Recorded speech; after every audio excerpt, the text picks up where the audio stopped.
I will say this movie is a slam dunk. This was everything that I've wanted to see in a Tom Holland Spider-Man movie.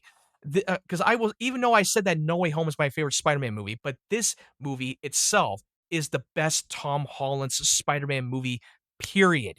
Because you could finally get to see him embracing the character that we've always wanted. It's him swinging through New York, helping out the community, taking on a bunch of bad rogues galleries throughout the movie.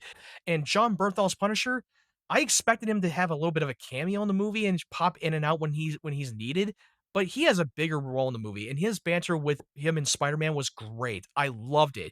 You know that him and John Bernthal and Tom Holland had great on-screen chemistry. They worked together in the past for one movie that they did. They did a movie called Pilgrimage. Then they did the movie The Odyssey together, which was not that long ago. Which this is a great year for John Bernthal, is Tom Holland, and even Zendaya. Zendaya as MJ was great. I love how she was sharing the screen time with Peter Parker, even though that her character does not remember him, but they played off the suspense of, is she gonna reconnect with him? Is she gonna be able to remember him? They did play off the suspense of, are they or aren't they?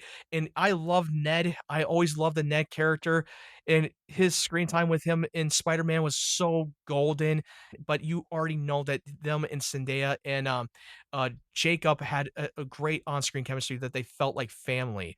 I love that now that we got a true street level Spider-Man story. And yes, there is a villain, and think the villain was handled very well. But most of the time, the biggest threat was more Spider-Man himself, from finding his own existence and finding his own identity. There's a lot of heartfelt moments, and as you saw in the trailer where you hear Aunt May's speech to Peter, the context itself was definitely worth a while. I got emotional. I got teary-eyed by the end of the movie.